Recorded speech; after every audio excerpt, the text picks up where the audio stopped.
یہ نوجوان دوست میری بات لکھ لیں، پریشان لوگ میری بات لکھ لیں، جن کے پاس قوت فیصلہ نہیں وہ اس بات کو لکھ لیں۔ حضرت عبداللہ ابن عباس فرماتے ہیں میرے نبی پاک علیہ السلام نے مجھ سے فرمایا تھا، عبداللہ سن، اگر ساری دنیا مل کے تیرا کوئی نفع کرنا چاہے کر نہیں سکتی جب تک میرے رب کی رضا نہ ہو، اور فرمایا ساری دنیا مل کے تیرا کچھ بگاڑنا چاہے تو عبداللہ بگاڑ نہیں سکتی جب تک رب کریم کی حکمت کا تقاضا نہ ہو۔ لوگوں سے ڈرنا، لوگوں کی طرف دیکھنا، ماحول دیکھ کے اپنے راہ کا تعین کرنا، ہر بندے کے خیالات کے مطابق ڈھلنے کی کوشش کرنا، فلانا نہ ناراض ہو جائے، فلانا نہ ناراض ہو جائے، وہ جس نے ہونا ہو جائے، بس رب رسول ناراض نہ ہو۔ اپنی زندگی میں اپنے مالک کو مولا جان کے، بل اللہ مولاکم، اللہ تمہارا مولا ہے، وَهُوَ خَيْرُ النَّاصِرِينَ، وہ بہترین مددگار ہے۔ توجہ جب بھی کریں رب کی جانب کریں، اپنے دل کا قبلہ درست رکھیں، سوچوں کے زاویے سیدھے رکھیں۔ حضرت مریم رضی اللہ تعالی عنہا پاک باز تھیں، مسجد میں رہی تھیں، پر مالک کی حکمت کے تقاضے بڑے عجیب ہیں نا۔ پھر جناب مریم کو اللہ تعالیٰ نے بغیر شوہر کے اولاد عطا کر دی۔ یہ بات ہی ایسی تھی، وہ کسی نے کہا تھا کہ مخلوق تو فنکار ہے اس درجہ کے پل بھر میں سنگے در کعبہ سے بھی اصنام تراشے، تم کون ہو کیا چیز ہے داغے کبابی، لوگوں نے تو مریم پہ بھی الزام تراشے۔ تو لوگوں نے کہا کدھر سے لے آئی بچہ، تیرا باپ تو ایسا نہیں تھا، کہاں سے لے آئی؟ اللہ کرے میں آپ کو سمجھا سکوں، ذرا اپنے آپ کو وہاں کھڑا کریں کہ ایک پاک باز عورت، پاک باپ کی بیٹی، طیب ماں کی بیٹی، اور اللہ کے گھر میں پرورش پانے والی خاتون، ایک وہ وقت اور ایک یہ وقت کہ اس عورت کو کٹہرے میں کھڑا کر کے پوچھا جا رہا ہے کہ معاذ اللہ تیری گود میں بچہ جائز نہیں ہے، کہاں سے لائی ہے؟ اب خود سے صفائیاں بندہ کتنی کو دے، کتنی کو وضاحتیں کرے۔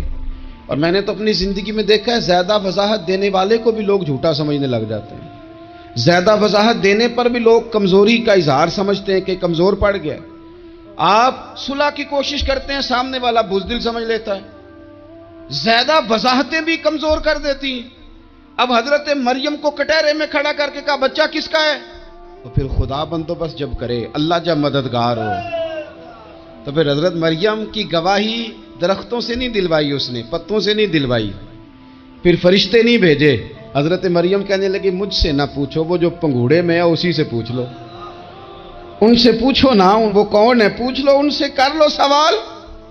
انہوں نے کہا پنگوڑے میں چند دنوں کا بچہ یہ جواب دے گا؟ مددگار تھا رب،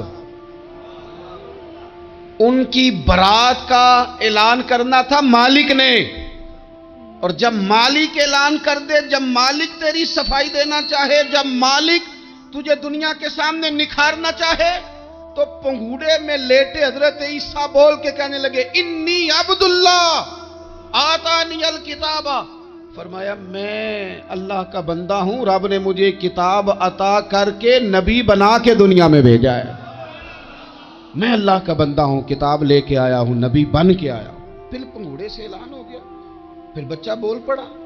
اور یہ ایک دفعہ نہیں بات ہوئی، یہ بنی اسرائیل میں ایک جریج نام کے شخص بھی تھے جو نماز پڑھ رہے تھے، بعض نے لکھا ہے نفل نماز تھی، اماں نے پکارا تو آئے نہیں، تو ماں کے منہ سے نکل گیا تو اتنی دیر تک مرے گا نہیں جب تک کسی بے حیا عورت کا منہ نہ دیکھ لے۔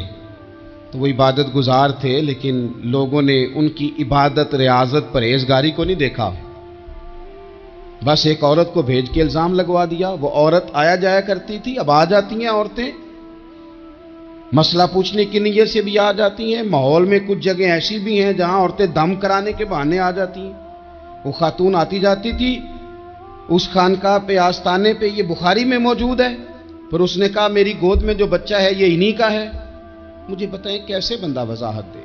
حالات خراب ہو گئے، لوگ کٹیا جلانے لگے، ماحول اور طرح کا بن گیا۔ میرے نبی پاک علیہ الصلوۃ والسلام فرماتے ہیں پھر اس رب کے بندے نے کہا مالک تو کریم ہے، تیری مشیت کا تقاضا آیا جو میری ماں نے جملے بولے تھے، پر اب میں وضاحت دینے کے قابل نہیں رہا، اب تو ہی کرم کرے گا تو دروازہ کھلے گا، تو وہ چند دنوں کا بچہ پنگوڑے میں بول کے کہنے لگا میں اس درویش کا نہیں، میں تو فلانے چرواہے کا بچہ ہوں، وہ جو بکریاں چراتا ہے۔ رب کی مدد کو پکاریں، اپنے ساتھ اپنے مالک کی مدد کو شامل کریں، تھوڑے رزق پر بھی گزارا اچھا ہونے لگ جائے گا۔ سارے لوگ آپ کو گرانے کی تدبیریں کر رہے ہوں گے اور مالک آپ کو عزتیں عطا فرما دے گا، اس کی بارگاہ سے حکمت کا تقاضا اور ہو جائے گا۔ ہم نے ساری زندگی لوگوں کو راضی کرنے میں گزار دی۔ تو میرے عزیز، جب سب سے بڑھ کر وہ دیتا ہے، سب سے زیادہ نوازتا ہے، سب سے زیادہ پیار کرتا ہے، تو پھر وہ فرماتا ہے یا ایھا الذین آمنوا اذکروا اللہ ذکرا کثیرا، اے ایمان والو اپنے رب کا کثرت کے ساتھ ذکر کرو، وسبحوہ بکرۃ واصیلا، صبح و شام اسی کی پاکی بیان کرو، صبح و شام اللہ ہی کا ذکر، اسی کی پاکی۔ بہت زیادہ تفصیلات نہیں، لمبی ڈیٹیل نہیں، صرف آپ اتنا تجربہ کر لیں کہ ہم دن میں اپنی تعریف زیادہ کرتے ہیں یا اپنے رب کی تعریف زیادہ کرتے ہیں، ہمارا اپنے آپ کو سجانے سنوارنے میں خیال زیادہ رہتا ہے یا رب کی رضا پہ توجہ زیادہ رہتی ہے۔ ہمارا اب یہ مزاج بن گیا ہے کہ ہر چیز سے گھیر گھار کے ہم اپنے آپ پر ہر چیز کو لے آئے ہیں، ہم اپنے آپ سے شروع ہوتے ہیں، اپنے پر ختم ہوتے ہیں۔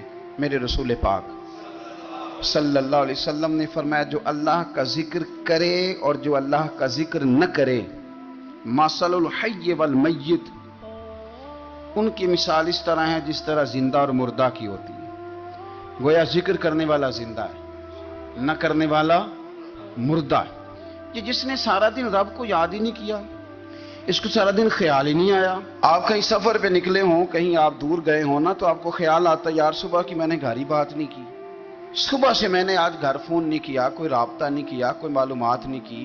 گھر میں سے کوئی سفر پہ ہو، ایک تو یہ کہ آپ گئے ہوں اور ایک یہ کہ کوئی گھر میں سے گیا ہو، تو دن میں اسے فون کر کے پوچھنا ہے کہاں پہنچے ہو، جس کام گئے تھے اس کا کیا بنا، خیال آتا ہے۔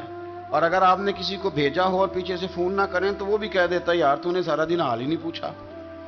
یعنی بندوں کے ساتھ بندوں کا رشتہ ہو تو دن میں یاد نہ کریں تو شکوہ آتا ہے، تو مجھے بتاؤ سارا دن ہی گزر جائے ایک تسبیح بھی نہ پڑھی جائے، یعنی سارا دن بیت جائے اور انسان ایک تسبیح سبحان اللہ کی نہ پڑھ سکے، باقی اسے ساری کہانیاں آتی ہوں، باقی اسے سارا پتا ہو، لیکن سارا دن بیت گیا، 24 گھنٹے گزر گئے اور اس کو اتنی توفیق نہیں ہوئی کہ 100 دفعہ مدینے والے رسول پہ درود و سلام ہی پڑھ لیتا، سارا دن ہی گزر گیا، اس نے سوچا ہی نہیں۔ تو ہم نے یہ کیا ہے کہ ہمارا جو خاص ذکر کرنے کا مزاج اور ماحول اور شوق ہونا چاہیے تھا، وہ شوق ہمارا برقرار نہیں رہا، وہ ذوق نہیں ہمارا رہا۔ یعنی فارغ بیٹھے لوگ ہیں، بڑی دیر فارغ بیٹھے ہیں، کہتے ہیں جی میں صبح سے فارغ ہوں، بور ہو رہا تھا، کوئی سپارہ پڑھ لینا تھا، کچھ تھوڑا سا نا مہربانی کر لینی تھی، کچھ آپ نے ایک تسبیح استغفار کی پڑھ لینی تھی۔ کس طرح آپ بور ہو گئے؟ آپ نے سارا دن اللہ کو یاد ہی نہیں کیا، توجہ ہی نہیں فرمائی۔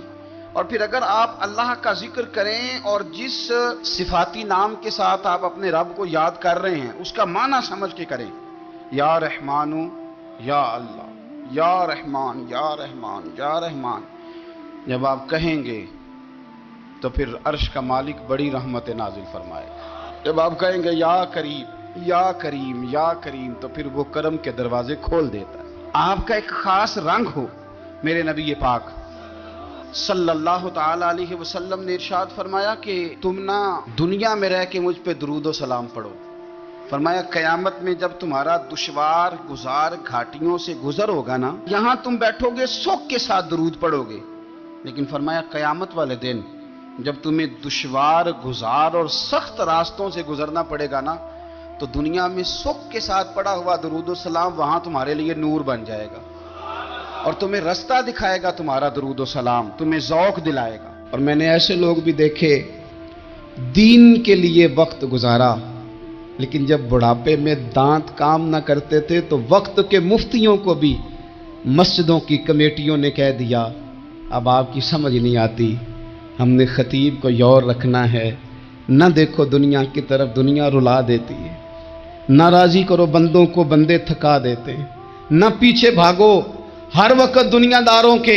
یہ انسان کو کمزور کر دیتے ہیں، وہ تو کریم ہی بڑا ہے، 2 آنسو زمین پر بعد میں گرتے ہیں، بندے کے گناہ سارے پہلے معاف فرما دیتا ہے۔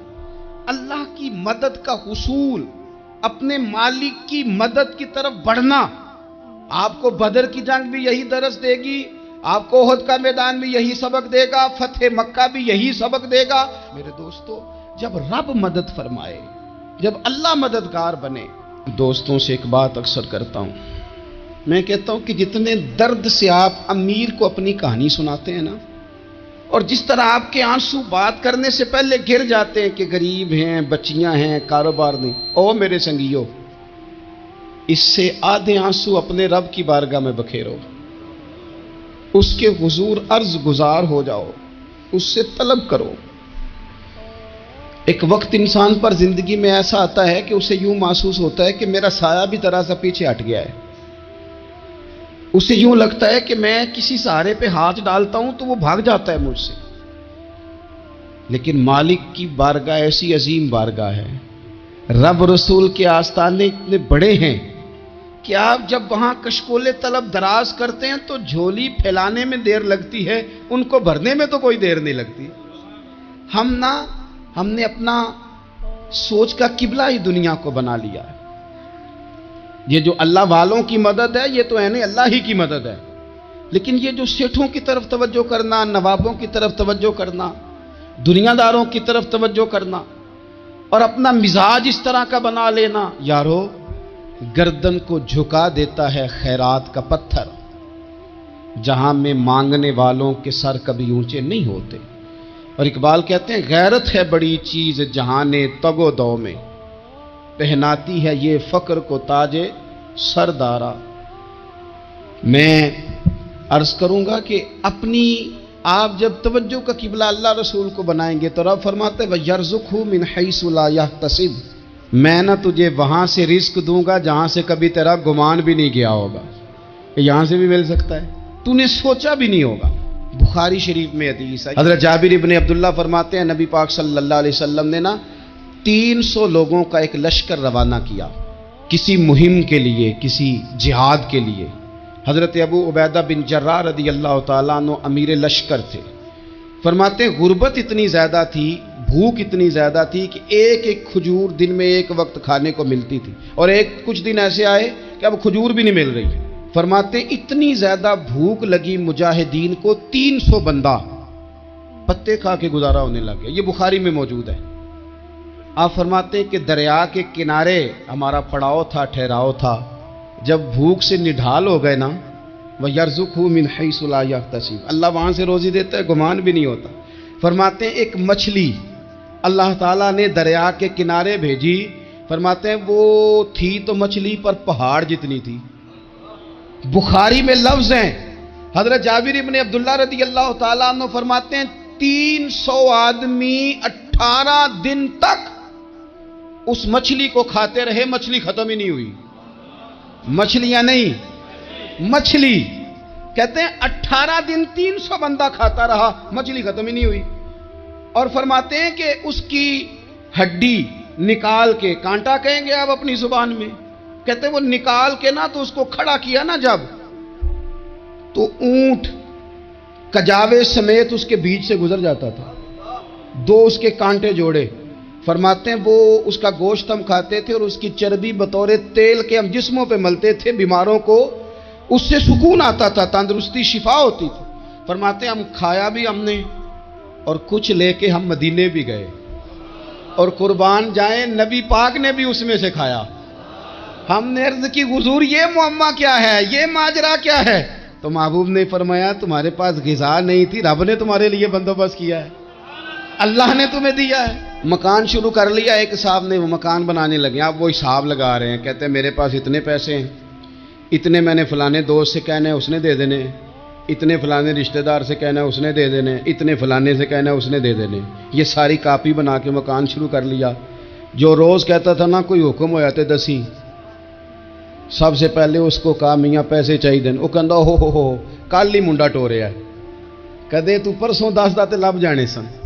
میں آپ کو اپنے تجربے کی بات بتا رہا ہوں. جن لوگوں کا خیال ہوتا ہے نا کہ آپ سٹارٹ کریں فلانا کام, ہم آپ کے ساتھ ہیں, اللہ کا ہی کوئی نظام ہے, وہ بالکل بھی نہیں ساتھ ہوتے. لیکن ایسا نہیں ہے کہ کوئی ساتھ نہیں ہوتا, اللہ تعالیٰ بڑے اسباب پیدا کرتا ہے, وہاں سے دیتا ہے جہاں سے گمان بھی ہمارا یہ ذہن بن جاتا ہے، ہم ساری اپنے حساب سے چلتے ہیں، اتنے رشتہ داروں سے، اتنے کون آپ کے ساتھ چلے گا، سوال ہی نہیں پیدا ہوتا۔ یہ سارے کام چھوڑ کے سب سے پہلے 2 رکعتیں پڑھو، اپنے رب کی بارگاہ میں، رسول کائنات کی بارگاہ میں گزارشات اور استغاثے پیش کرو، وہاں سے خیر طلب کرو۔ دنیا دار کیا دیں گے، کیا دے سکتے ہیں، کیا حیثیت ہوتی ہے کسی، اللہ کہتا ہے وہاں سے دوں گا۔ تو جو اللہ مال دے وہ لینا چاہیے کہ رشتہ داروں کا مال دیکھنا چاہیے؟ جو اللہ دے وہ لینا چاہیے کہ سیٹھوں نوابوں کی جیبیں دیکھنی چاہیے؟ جو اللہ دے وہ قبول کرنا چاہیے یا دیکھنا چاہیے کون سا آدمی کہاں پہنچ گیا؟ چھوڑو، اپنی مٹی پہ چلنے کا سلیقہ سیکھو۔ کسی کے سنگ مرمر پہ چلو گے تو پھسل جاؤ گے، پھسل جا۔ اس پر ایک اور بات عرض کر دوں، صحیح بخاری سے، مسلم سے ایک اور بات۔ کچھ چیزیں ایسی ہیں جن سے اللہ کی مدد آتی ہے، مدد ملتی ہے۔ ایک چیز ان میں سے ایسی ہے جس سے بہت مدد نازل ہوتی، وہ ہے کہ جب رب آپ کو دے نا تو پھر آپ بھی اس کے رستے میں دیں، پھر مدد آتی ہے، پھر اور آتا ہے۔ بخاری مسلم میں حدیث ہے، یہ زیادہ ہی توجہ طلب امر ہے، اس پر آپ غور کریں گے۔ حضرت ابو ہریرہ فرماتے ہیں کہ نبی پاک علیہ السلام نے فرمایا، ایک شخص نے بادلوں کے اندر سے آواز سنی کہ فلاں آدمی کا کھیت اور باغ خشک ہو گیا ہے، وہاں برسو اور اس کے کھیت کو سیراب کرو۔ وہ بڑا حیران ہوا کہ بادل سے آواز آ رہی۔ پھر اس نے دیکھا کہ ایک پہاڑی پر بارش ہوئی، وہ بادل وہاں برسا، پھر نالیوں سے ہوتا ہوا پانی ایک طرف چلا۔ تو جس نے آواز سنی تھی، حضور بیان کر رہے ہیں، وہ بھی پیچھے پیچھے چلا کہ پانی کدھر جا رہا ہے۔ اس نے جا کے دیکھا کہ ایک مقام پہ ایک باغ کو وہ پانی لگ رہا ہے اور ایک آدمی وہ پانی لگا رہا ہے۔ اس نے اس سے پوچھا تیرا نام کیا ہے؟ اس نے کہا کیوں؟ کہنے لگا بتا نا۔ اس نے نام بتایا تو کہنے لگا یہی تو وہ نام ہے جو میں نے بادلوں کے اندر سے سنا ہے کہ فلاں کے کھیت کو پانی دے دو۔ اس نے کہا یار تو کیا عمل کرتا ہے کہ اسپیشل تیرے لیے بارش برسے؟ یہ بخاری پڑھ رہا ہوں، سیاستہ سے حدیث عرض کر رہا ہوں۔ اس سے پوچھا تو کیا کام کرتا ہے کہ جناب اللہ تبارک و تعالیٰ کا حکم کرم آیا کہ خاص تیرے لیے پانی برسے اور تیرے کھیت کو سیراب کرے؟ تو اس نے کہا چھوٹا ذمہ دار ہوں، پر جب فصل اگتی ہے تو 3 حصے کرتا ہوں، ایک حصہ اپنے بال بچوں پہ، بہن بھائیوں پہ خرچ کرتا ہوں، ایک حصہ پورا، اور ایک حصہ دوبارہ کاشتکاری پہ لگاتا ہوں، اور تیسرا حصہ خالص میں نے مسکینوں، یتیموں اور غریبوں کے لیے رکھا ہوا۔ وہ جو تیسرا حصہ، اللہ کرے آپ سمجھیں، وہ رب کے بندوں پہ تیسرا حصہ خرچ کرتا ہے نا، تو کریم مالک نے فرمایا جہاں سے غریب کا حصہ جاتا ہے وہ کھیت خشک نہیں رہنا چاہیے، وہ جہاں سے مسکین روٹی کھاتے ہیں وہ خشک نہ رہے، جہاں سے یتیموں کو کچھ آتا ہے کہیں اس کی فصل رہ نہ جائے۔ میں اور آپ بھی اگر اپنے مال میں مسکینوں، یتیموں، غریبوں کے حصے رکھ لیں گے تو فصلیں خشک نہیں رہیں گی، ان کے اندر تازگی آئے گی، نور آئے گا، کرم آئے گا، خاص کر خدا کی رحمت برسے گی۔ مدد اللہ سے چاہیں، اپنی توجہات کا مرکز رب رسول کی ذات کو بنائیں، پھر آپ محسوس کریں گے کہ بڑی جلدی اللہ تعالیٰ کی مدد آنے لگی ہے۔ کبھی آپ صرف کہہ دیں نا میرا رب میرے ساتھ ہے، اس لفظ میں اتنی طاقت ہے کہ دشمن ویسے زہر ہو جاتا ہے۔ زندگی میں کسی سے بھی لڑائی ہو تو اچھی طرح سوچ لیں کہ اللہ اس طرف ہے یا اس طرف ہے۔ اگر آپ زیادتی پہ ہیں تو پھر رب مظلوم کی جانب ہے۔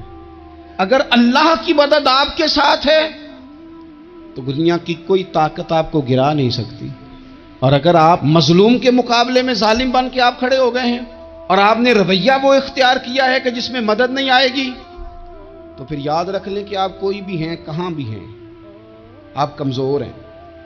طاقتور تھے ابتدائے اسلام میں، ظاہری طاقت تھی کفار مکہ کے پاس، وہ ڈنڈوں سے مارتے تھے غریبوں کو، ان کے ہاتھوں میں ڈنڈے تھے، پر خدائی طاقت ان مظلوموں کے ساتھ تھی۔ صاحب زرقانی نے لکھا ہے، حضرت زنیرہ رضی اللہ تعالیٰ عنہ ایک لونڈی ہیں، غریب ہیں، ماڑے دا کی کام محمد نس جانا یا رونا، غریب سادی بی بی اور لونڈی کنیزہ، ایک مشرک کی کنیزہ تھی، انہوں نے کلمہ پڑھ لیا، وہ ڈنڈوں سے مارتا، دروں سے مارتا، تکلیف دیتا۔ حضرت زنیرہ رضی اللہ تعالیٰ عنہ کو اتنا مارا، اتنا مارا۔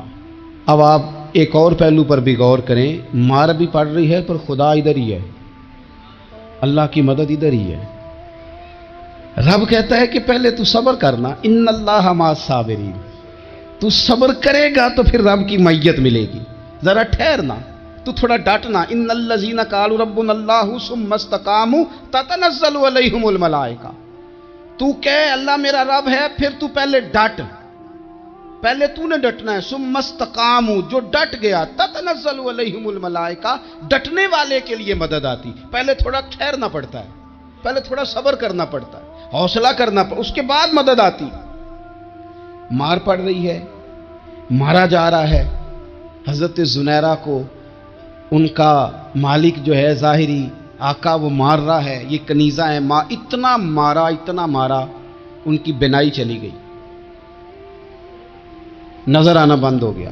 ابو جہل آیا اور کہنے لگا زنیرہ دیکھا نا ہمارے بت تیری آنکھیں لے گئے، معاذ اللہ، لات و منات ہمارے بتوں نے تجھے اندھا کر دیا۔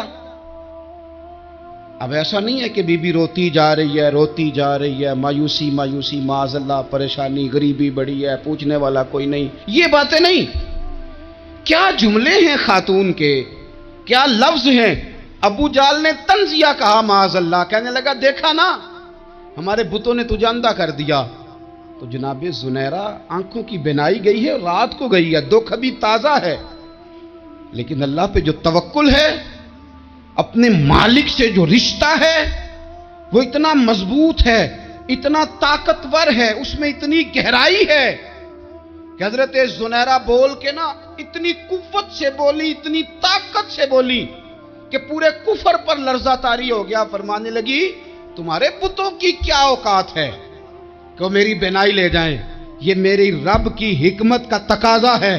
جب تک اس نے چاہا زنیرہ دیکھتی رہی، اور جب اس نے چاہا زنیرہ کی آنکھوں کی بینائی چلی گئی، اور اگر وہ چاہے گا نا تو بینائی واپس بھی کر دے گا۔ اگر ہو ذوق یقین پیدا تو کٹ جاتی ہیں زنجیریں، اگر وہ چاہے گا تو بینائی آ بھی جائے گی۔ حضرت زنیرہ نے رات کو یہ لفظ کہے، ابو جہل اور سارے کفار ڈر کے سن کے چلے گئے، آپ اطمینان سے آ کے بستر پہ سوئی۔ جب سویرے اٹھی تو اللہ نے آنکھوں کی روشنی واپس کر دی تھی، آنکھوں کی۔ اب چھڑی پکڑی ہے، بازاروں میں گھومتی ہے، کہتی ہیں بلاؤ کدھر ہے تمہارے نات و منات، دیکھو میرے رب نے روشنی واپس کر دی۔ آ کر میرے ساتھ ادھر آ، ستمگر ہنر آزمائیں، تو تیر آزما ہم جگر آزمائیں۔ بیمار لوگوں یاد رکھو، کہہ دیا ڈاکٹر نے کہ تو بڑا بیمار ہے، تو بڑا کمزور ہے، یہ ہو گیا وہ ہو گیا، تو ڈاکٹر اپنے علم کے مطابق بات کر رہا ہے، ہوگا تو وہ جو میرا رب چاہے گا۔ کمزور ہو جانا، پریشان ہو جانا، تکلیف میں آ جانا، پتہ نہیں بات ہو گئی ہے تو جانے کیا ہو جائے گا۔ اپنی زندگی کے اندر اپنے رب سے رشتہ مضبوط کریں، رسول کائنات سے رشتہ مضبوط کریں، اللہ والوں سے رشتہ مضبوط کریں۔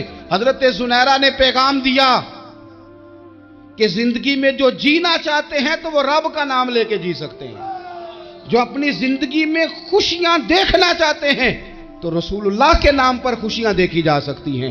توکل کی بنیاد پر بندہ خوشیاں لے سکتا ہے، اور اگر انسان میں توکل نہیں ہے تو پھر وہ اس کالے جادو سے بھی ڈر رہا ہے، وہ نیلے سے بھی ڈر رہا ہے، وہ پیلے سے بھی ڈر رہا ہے، وہ فلانے سے بھی ڈر رہا ہے، وہ میرے خلاف فلانا رشتہ دار سازش کر رہا ہے تو ڈر رہا ہے، فلانا میرے بارے میں یہ کر رہا ہے تو ڈر رہا ہے، وہ پتہ نہیں دنیا ادھر ہو جائے گی تو کیا ہو جائے گا، اٹھ باندھ کمر کیوں ڈرتا ہے، پھر دیکھ خدا کیا کرتا ہے۔ تو اس ساری گفتگو کا نچوڑ آپ کو یہ عرض کیا ہے، سب سے پہلے تو یہ کہ میدانوں میں مدد بھی اللہ کی، رزق میں مدد بھی اللہ کی، فصلیں خشک ہوں تو مدد پھر بھی اللہ کرے، تو پھر ساری مدد، اور اگر انسان بیمار ہو تو پھر بھی مدد اللہ کی۔ تو اپنے اللہ کی جانب توجہ کو بڑھائیں، آپ اللہ سے مدد کے سوالی بنیں۔